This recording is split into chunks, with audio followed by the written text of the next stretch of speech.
teman-teman semuanya, edisi kali ini saya jalan-jalan ke salah satu hotel bintang 4 di Yogyakarta, The Ritz Jogja Hotel, dan menemui Bapak Heriadi Baiin, jenderalnya hotel di Jogja.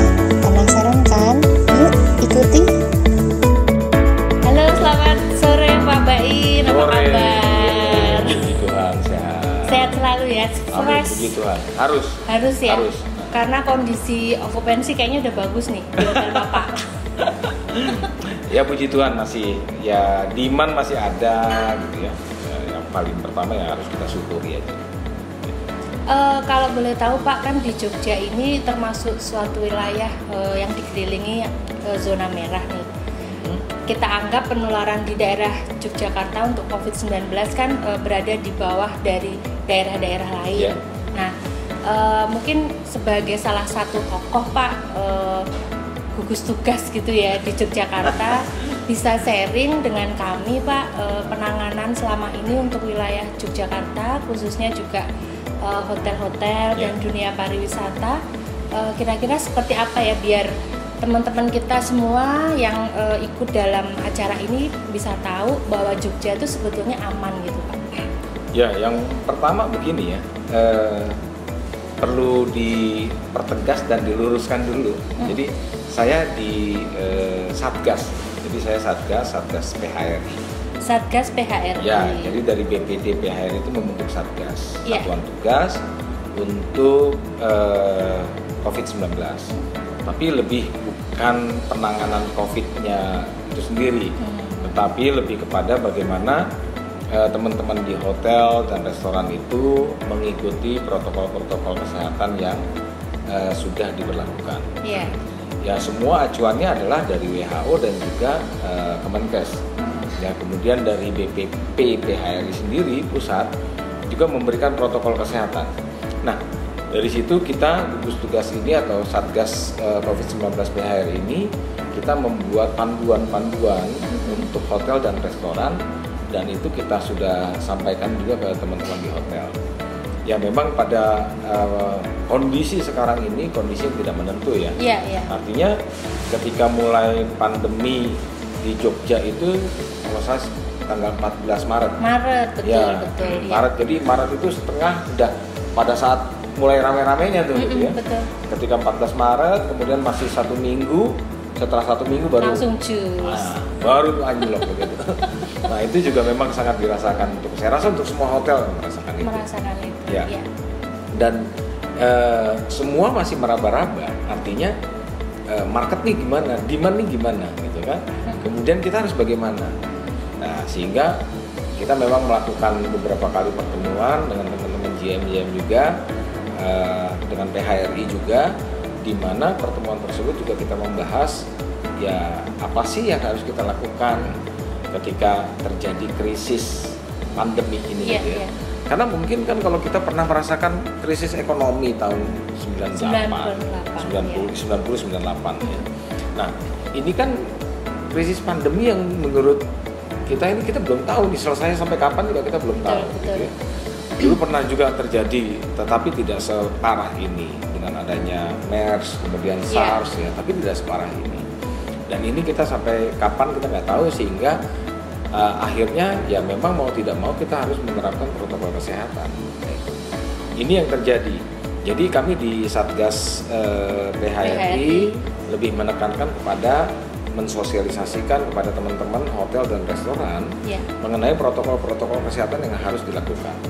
Dan protokol kesehatan ini berlaku tidak hanya untuk tamu, tetapi juga kepada karyawan. Karyawan ya. Betul. Iya, iya. Jadi kalau mau lihat sekelilingnya Jogja ini zona merah, ya kemudian Jogja sendiri ya termasuk zona kuning, dan bahkan sekarang ada beberapa wilayah kabupaten itu juga ada yang merah juga. Merah lah. Ada yang merah juga, dan ini saya rasa bukan hanya kita sebagai di hotel dan restoran saja, tetapi bagaimana kita juga bisa bekerja sama dengan dinas kesehatan, dengan gugus tugas setempat, ya, dengan aparat setempat. Kita membantu untuk bisa mensosialisasikan bagaimana kesadaran masyarakat mengenai protokol kesehatan. Jadi sangat gencar sekali Bapak Ibu kondisi dari panitia gugus tugas ya yang ada di wilayah Yogyakarta itu untuk mensosialisasikan kebijakan-kebijakan tersebut yang harus diterapkan ya Pak ya. Dan mulai Agustus kemarin sepertinya sudah banyak hotel-hotel yang menerima verifikasi ya. Ya, sampai sekarang masih jalan. Jadi setelah protokol kesehatan ini disosialisasikan, baru kita melakukan verifikasi. Ya. Tetapi kita juga dalam melakukan verifikasi ini kita tidak bertindak sendiri. Artinya kita bekerja sama, berkoordinasi dengan Dinas Pariwisata. Ya, karena Dinas Pariwisata lah yang diberikan kewenangan oleh gugus tugas di masing-masing kabupaten untuk mengeluarkan surat rekomendasi. Iya. Sebenarnya bukan sertifikat ya. Iya. Jadi bukan seperti hotel kemudian disertifikasi ya untuk kelas bintang 4, bintang 5 tidak gitu. Jadi memang belum ada lembaga yang mensertifikasi mengenai COVID-19 ini. Ya, tetapi dari kabupaten maupun kota di Yogyakarta ini diberikan kepada Dinas Pariwisata karena keterkaitannya dengan ekonomi daripada pariwisata itu sendiri. Sehingga mereka dan kita melakukan verifikasi ini baik sifatnya melalui kunjungan on the spot langsung melihat apakah hotel dan restoran itu benar-benar sudah menyediakan dan melaksanakan. Ya. Yang paling utama sebenarnya bukan masalah diverifikasinya, tetapi yang paling utama dan paling penting adalah bagaimana konsistensi. Setelah itu ya. Betul. Jadi ketika dicek, diperiksa semuanya oke gitu. Ya. Tetapi pada kesehariannya tidak terlaksana. Nah, itu juga kita bisa dari Dinas Pariwisata dan kami dari PHRI juga bisa mencabut itu. Ya, makanya saya sempat membaca di selebaran ataupun stiker yang ditempelkan. Betul. Disebutkan kalau misalnya terjadi ditemukan ada penderita COVID di hotel tersebut yang sudah dinyatakan terverifikasinya lulus, itu bisa dicabut lagi. Lagi. Ini berarti kan harus tetap menjaga. Betul. Gimana caranya gitu. Betul. Nah ini kan sebenarnya kalau kita bicara mengenai surat rekomendasi, ini kan juga sama dengan istilahnya kepercayaan tamu ya. Kalau hotel ini sudah melaksanakan protokol kesehatan dan mungkin di beberapa daerah juga sudah dilaksanakan, tapi mungkin juga tidak secara masif seperti di Jogja. Karena di Jogja kita laksanakan memang kayak seperti dari PHRI sendiri, kita juga melibatkan BPC. Iya. Jadi dari BPD kemudian turun itu ke BPC. Iya. Misalnya Gunung Kidul gitu ya, kemudian Bantul, Sleman, Kulon Progo dan kota. Seperti itu. Tapi kalau boleh tahu nih Pak Baim ya, kan sekarang kita ada juga aturan di mana hotel itu menyediakan barcode ya untuk tamu yang ada di reception. Ya. Kalau misalnya tamu nih yang datang, memang selalu kita harus wajibkan mereka bisa mendata dirinya melalui barcode tersebut. Nah, sering juga ditemukan tamu tuh tidak mau loh Pak. Ya. Data identitas atau menggunakan barcode tersebut. Nah, seyogyanya kita harus seperti apa nih? Gitu. Gini ya. Jadi sebenarnya itu salah satu cara untuk bisa melakukan tracing apabila terjadi suatu kasus. Nah, sebenarnya itu ditaruhnya bukan di reception. Jadi ketika masuk hotel di pintu sebelumnya masuk hotel, berarti. Sebelum gitu. Ya, jadi bisa sebenarnya dalam dua hal. Satu untuk kegunaan kontak tracing. Yang kedua kegunaannya adalah untuk registrasi. Jadi sistem registrasinya tamu udah tidak harus lagi menulis, tinggal barcode aja. Ya, tetapi kalau untuk kebutuhannya adalah kontak tracing, nah itu sebenarnya bisa kalau memang pun dia tidak mau. Jadi hotel harus menyiapkan manual. Jadi dilakukan sendiri oleh petugas tetapi dia tidak menulis. Tidak. Supaya tidak ada sentuhan. Jadi petugas yang menuliskan mungkin setelah cek pengukuran suhu, kemudian ditanya atas nama siapa Bu? Misalnya Bu Iren gitu ya. Ibu alamatnya di mana, nomor teleponnya itu dicatat. Kemudian ada juga nih pertanyaan Pak Bain terkait dengan ruang emergency atau ruang isolasi ya. Harusnya istilahnya mungkin lebih dibuat lebih sederhana gitu. Kalau isolasi kan ngeri gitu ya. Betul. Nah, emergency juga ada pertanyaan dalam hal ini. Misalnya tamu itu kan sudah terjadi gejala. Jadi panas ketika suhunya kita ukur di atas 37,5 kan memang harus didudukkan dulu, kemudian diberi minum, nanti 3 kali bisa diukur kembali suhunya apakah memang di atas atau tetap. Nah, harusnya mereka tidak boleh masuk dong ke area dalam hotel atau ke ruang yang kita siapin karena biasanya berada di dalam atau sudah masuk. Nah, ini sebaiknya kita menyediakan tempatnya di mana yang tepat gitu, biar fungsi dari ruang emergency ini memang tepat dan tidak bersentuhan atau ketemu dengan kita ya, tamu ataupun karyawan gitu Pak. Jadi gini, sebenarnya ruang emergency itu ada macam-macam. Jadi yang pertama adalah kita bukan di ruang emergensinya, tetapi ada. Kita sebenarnya sebut itu ruang transit, tempat transit. Transit aja ya. Transit aja. Ketika diukur suhu itu lebih dari 37, ya kemudian dia ditransitkan dulu. Ya diberi minum supaya dia rileks, supaya dia santai. Siapa gitu tahu kan habis olahraga. Betul. Panas. Kadang-kadang juga ada. Ya mungkin di mobil AC-nya nggak hidup kali ya. Gitu ya. Atau makan makanan pedes banget, ya, jadi naik itu gitu suhunya gitu kan. Ya. Ya. Nah, itu berpengaruh. Nah itu. Tapi kalau misalnya untuk ruang emergency sendiri yang sifatnya sementara untuk mengamankan, itu sebenarnya bisa tidak harus di kamar, bisa juga di ruang klinik. Ruang klinik aja ya? Ya, bisa. Nah, biasanya kalau hotel bintang 4, bintang 5 pasti punya ruang klinik. Cuman aksesnya nih Pak, kadang-kadang akses menuju ke klinik itu melalui area back office misalnya. Nah itu yang saya bilang, itu yang saya bilang gini. Jadi yang terpenting adalah area yang dilalui itu memang benar-benar layak. Jangan nanti, ya maaf ya biasanya hotel kan ada tuh kalau yang bagian depan-depan itu bagus diurusin gitu ya, tapi giliran belakangnya nggak diurusin gitu. Jelas. Ada yang seperti itu. Yang penting itu saja. Itu yang pertama. Kemudian yang kedua, kalaupun itu istilahnya tidak punya akses yang seperti itu, yang penting pastikan ketika yang bersangkutan itu dibawa masuk, itu tidak dalam posisi ramai. Jadi boleh-boleh dipastikan memang tidak ada lalu lalang orang banyak gitulah ya. Ya betul. Sekarang gini, penyebaran virus COVID-19 ini kan belum ada yang bisa membuktikan penyebarannya itu melalui udara airborne gitu, belum ada. Ya pernah juga disampaikan, tetapi sampai sekarang belum terbukti. Tapi yang sudah jelas dan pasti penyebaran virus COVID-19 ini adalah melalui droplet. Nah, di mana jarak daripada droplet itu, makanya ada yang namanya sekarang, dulu social distancing pertama kali, ingat ya. Kemudian sekarang dibilang physical distancing. Gitu. Jadi ada jarak 1 meter dan jarak aman 1,5 meter. Paling tidak jarak itu yang diatur, diamankan seperti itu.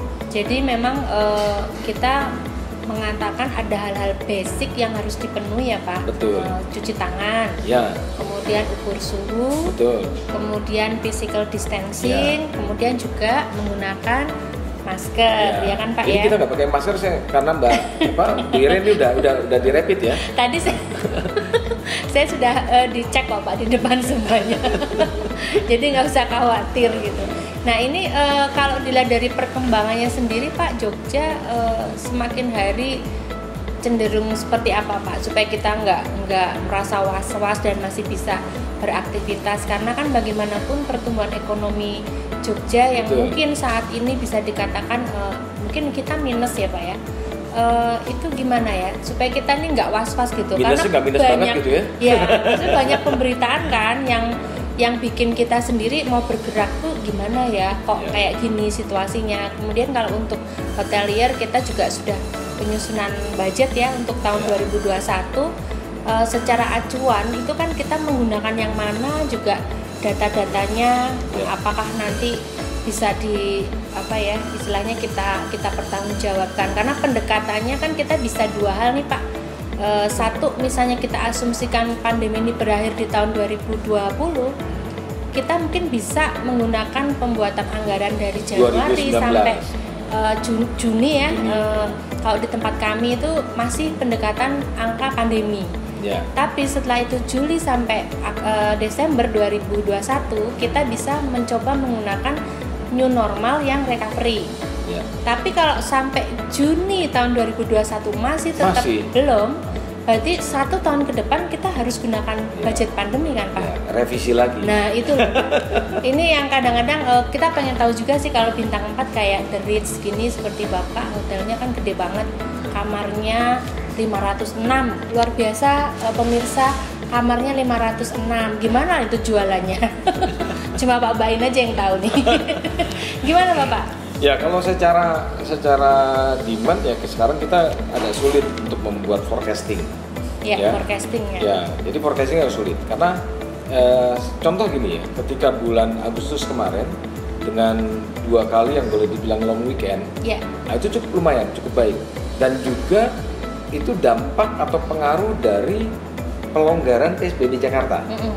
Kemudian dampak juga dari instruksi daripada pemerintah untuk mulai menggeliatkan kembali ekonomi dengan mengadakan kegiatan-kegiatan.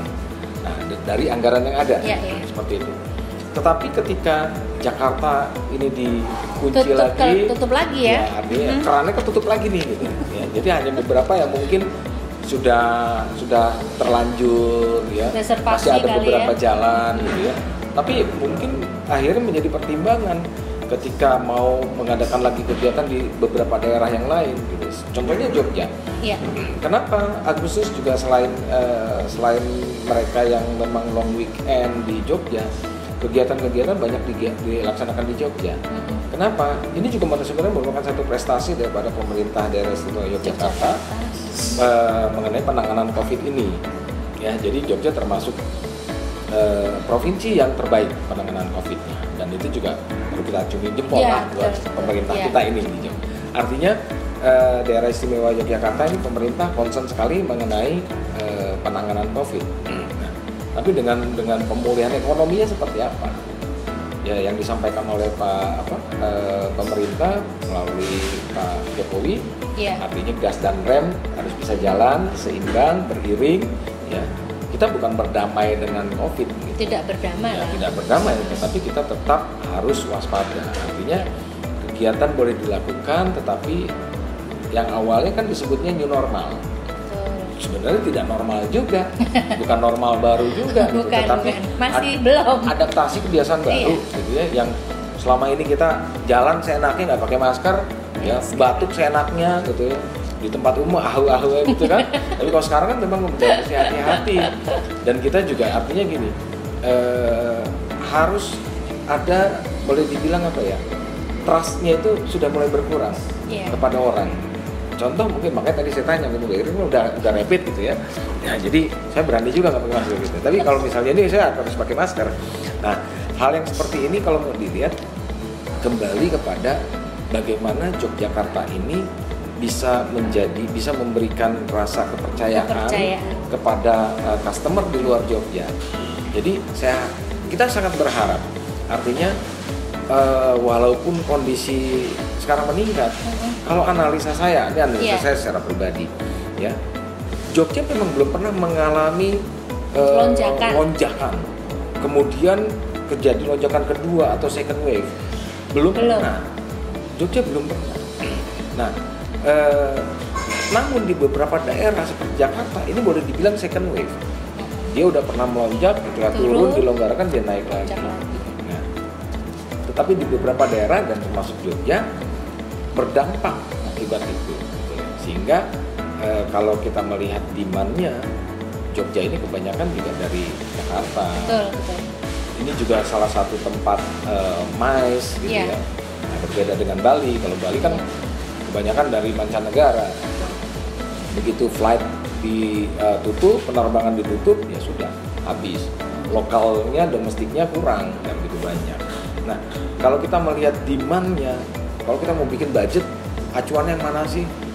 Memang agak sulit kalau sekarang. Kalau kita mau ini kan, karena apa yang disampaikan pemerintah, mudah-mudahan ini benar. Vaksin itu baru bisa diproduksi sampai dengan Januari. Kemudian Februari baru bisa dilakukan vaksinasi secara massal. Februari 2021. Kalau itu memang sesuai on schedule. Kalau tidak, tadi yang mungkin disampaikan oleh Bu Iren, artinya sampai Juni. Nah, kemudian Juli baru ke sana. Bisa jadi. Jadi kalau kita bikin anggaran itu ada acuan nih kalau di kami ya. Jadi Januari sampai Juni kita gunakan budget pandemi, tentunya semuanya nih sampai payroll juga masih belum 100% kan. Tapi setelah itu Juli sampai Desember asumsi new normal recovery kita harapkan bisa 100%.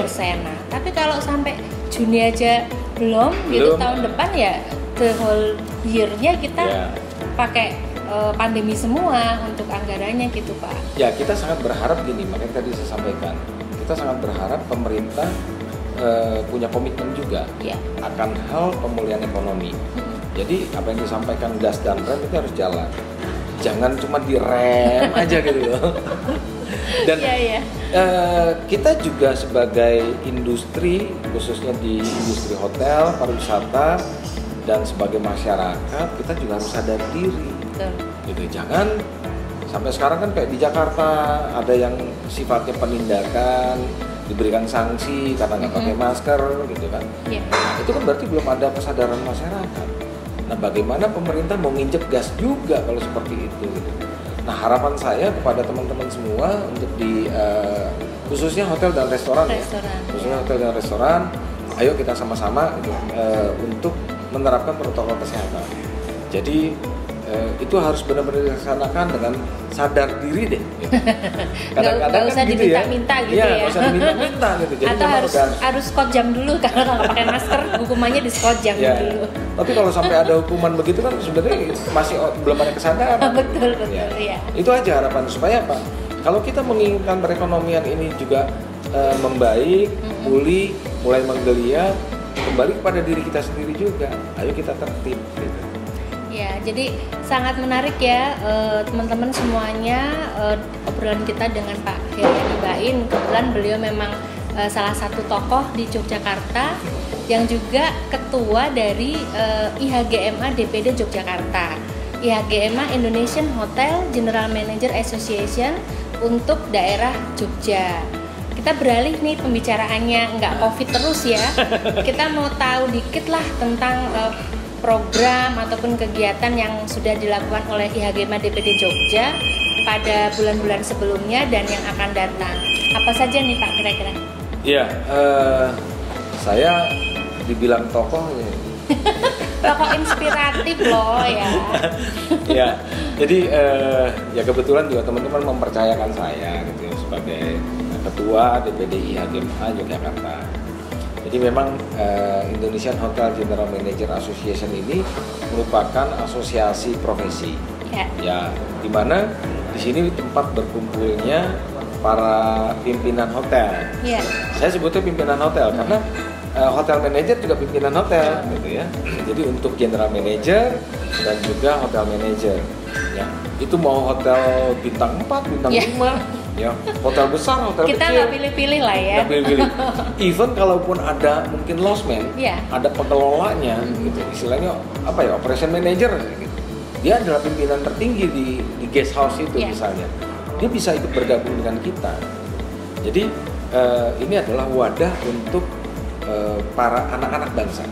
Saya katakan anak-anak bangsa gini, karena memang asosiasi ini dibentuk untuk mengakomodir GM, HM ataupun operation manager di satu hotel, lostman gitu. Iya, lengkap ya. Ya, lengkap. Homestay boleh dong? Betul, homestay juga boleh. Ada yang mau daftar soalnya. Untuk yang orang Indonesia. Oh, oke. Ya, jadi kalau mohon izin, mohon maaf kalau yang tenaga kerja asing nggak bisa gitu.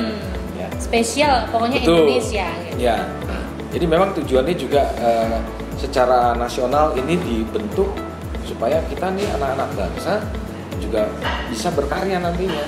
Jangan orang asing aja nih jadi GM di Indonesia gitu. Betul. Tapi sekarang juga sudah ada beberapa orang kita kok, orang Indonesia yang jadi GM di luar negeri. Gitu.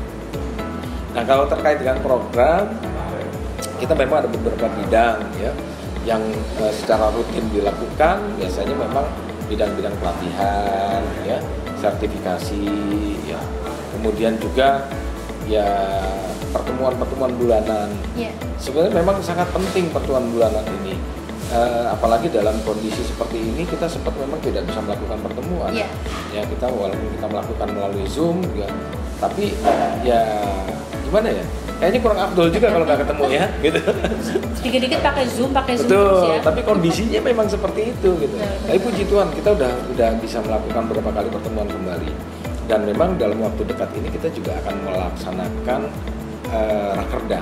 Rakerda ya. Betul, kita akan melakukan rakerda sebenarnya seharusnya di bulan April gitu sudah mulai dilakukan. Ya, Mundur karena GM semua ngurusin hotelnya, COVID-nya di hotel-hotel itu ngurusin itu semua. Iya. Gitu ya. Nah, kemudian apa sih yang sudah kita lakukan juga di masa pandemi ini gitu ya. Jadi kami dari pengurus DPD IHGMA Yogyakarta juga memberikan kontribusi kepada member, artinya ya memang kita memberikan bantuan sembako ya, kepada karyawan yang terdampak. Kemudian juga kita memberikan makanan nasi box ya kepada masyarakat yang terdampak. Komunitas-komunitas ya. Tapi nasi box ini kita beli dari hotel. Ya. Jadi tetap memberikan sedikit rezeki lah ya ke masing-masing. Walaupun hotel. Sedikit tapi ada. Ada. Gitu ya. Jadi itu bisa bermakna juga buat hotel dan juga bisa bermakna juga buat masyarakat. Sekitar seperti itu. Kalau olahraga mungkin?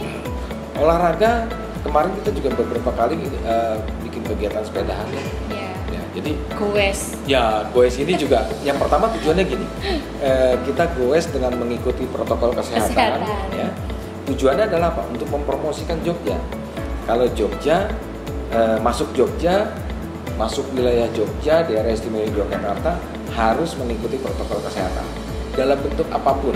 Ya, artinya ketika bersepeda juga protokolernya harus jalan. Ya, walaupun tidak selamanya pakai masker, gitu ya. Jadi ya nafasnya kan masih bisa. Sumpek ya. Ya, tapi di tempat yang aman. Gitu. Itu yang kita lakukan. Kemudian Jogja ini kan menjadi tempat alternatif berbagai macam kegiatan. Contoh sepedahan. Wah, Jogja dikenal dengan kota sepeda. Saya ingat tahun 1998 itu ya ke Jogja, tahun 1998 itu masih banyak sepedahan tuh. Nah sekarang kan sudah difasilitasi ya. Sebelum COVID aja setiap hari Selasa, Wage ya, sama hari Jumat terakhir setiap bulannya ramai sepedahan. Dan sekarang Jogja juga banyak spot-spot baru pariwisata yang bisa dikunjungi tanpa harus khawatir dengan masalah COVID. Tetapi asalkan protokol kesehatan kita harus jalan. Jadi tempat wisata pun kan sekarang juga sudah banyak dibuka. Betul. Jadi memang tempat wisata juga udah mulai banyak dibuka. Ya, artinya dengan tentu mengikuti protokol kesehatan dan juga dibatasi. Ya. Jadi tidak bisa kalau satu tadinya rombongan bus kapasitasnya gitu ya. berapa, sekarang separuh gitu ya. Dan tidak bisa juga rombongan bus. Itu masih belum boleh. Jadi ya mobil-mobil keluarga lah gitu ya itu. Jadi kalau di Jogja ini perlu diketahui juga Bapak Ibu semua teman-teman untuk IHGMA DPD Jogja cukup berjuang sangat fantastis ya dari tahun 2016 ya Pak. Betul. Itu jumlahnya cuma 16 anggota dan sekarang ini kita sudah bisa mencapai 78 orang dari semua GM, AM yang ada di Yogyakarta. Ini luar biasa kan? Dan kita juga sangat istilahnya guyup ya Pak. Betul. Guyup sekali kalau di Jogja dalam berkomunitas ini banyak karena nama-namanya juga banyak. GM juga kumpulannya banyak ya Pak. GMA, GMB, GMC gitu. Tapi tetap sih kita jadi satu kesatuan di IHGMA DPD Yogyakarta. Mungkin Bapak sebelum kita tutup nih Pak, bincang-bincang santai kita yang sangat bermanfaat menurut saya karena kita pengen tahu ya tentang Jogja, bahwa Jogja itu aman, Jogja itu juga menepati semua aturan dari pemerintah terkait dengan protap kesehatan. Ada pesan mungkin dari Bapak? Oke. Ya, buat teman-teman sekalian yang pada saat ini ya kita sama-sama masih dalam masa pandemi ya COVID-19. Tentunya saya ingin berpesan kepada teman-teman semua, mari kita konsisten untuk melaksanakan dan mengawasi ya protokol kesehatan COVID-19 di tempat usaha kita masing-masing. Ya, kami sangat berharap tidak ada klaster untuk di hotel dan restoran. Dan kami juga sangat berharap untuk kesadaran masyarakat juga di kota Jogja maupun mereka yang berkunjung ke Jogja untuk mematuhi protokol kesehatan ini. Karena saat ini masih belum ada vaksin yang bisa menyembuhkan, hanya tinggal kesadaran diri kita saja nih. Kita sadar untuk melaksanakan protokol kesehatan dengan baik dan benar, dan kita juga konsisten melakukan itu, dan kita membantu mengingatkan kepada orang di sekitar kita, karyawan kita, staf kita, ataupun tamu yang ada di lingkungan kerja kita, ya, untuk mengikuti protokol kesehatan itu. Demikian mungkin yang saya bisa sampaikan, pesankan kepada teman-teman sekalian. Mudah-mudahan kita selalu diberikan kekuatan, kita selalu diberikan kesehatan, dan kita semua tetap sehat. Ya, terima kasih banyak Pak Heriadi Bain. Satu lagi lupa nih, hotelnya jalan apa? Terus kalau pada ke Jogja mesti kemana gitu? Ini namanya apa? Ada mallnya juga loh. Silakan Ya. Pak. Tadi sudah disampaikan Bu Iren, ya. Memang pada saat ini memang saya sebagai General Manager di The Ritz Jogja Hotel, ya, kami berada di Jalan Magelang, kilometer 6 nomor 18, dan kami juga terfasilitasi dengan mall karena memang kami connecting dengan mall, dan kita berada dalam satu komplek dengan Jogja City Mall, the biggest mall juga di kota Jogja ini, dan jumlah kamar kami juga saat ini memang fantastis. room bill kita, ya, jadi kamar yang tersedia kita ada 506 kamar. Itu tersedia dari kamar studio, ya, kemudian juga deluxe dan suite dan kamar suite. Dan juga apabila ingin melaksanakan kegiatan meeting ataupun hal-hal lain, ya, kita juga punya 19 meeting room dan juga satu ballroom dengan kapasitas 3.000. Jadi kalau sekarang ini dengan pelaksanaan kegiatan dalam masa COVID, ya, kapasitas 3.000 itu dipakainya cuma 1.000 gitu. Ya. Itu 30% gitu, ya. Okay. Apalagi kalau misalnya dia pakai istilahnya round table ataupun user, nggak bakal bisa 1.000 juga. Paling banyak memang sekarang kita paling 300, 500. Sekitar segitu ya. Karena memang kita batasi. Ya. Ada sampai 1.000 tapi kita buat 2 kloter. Ya.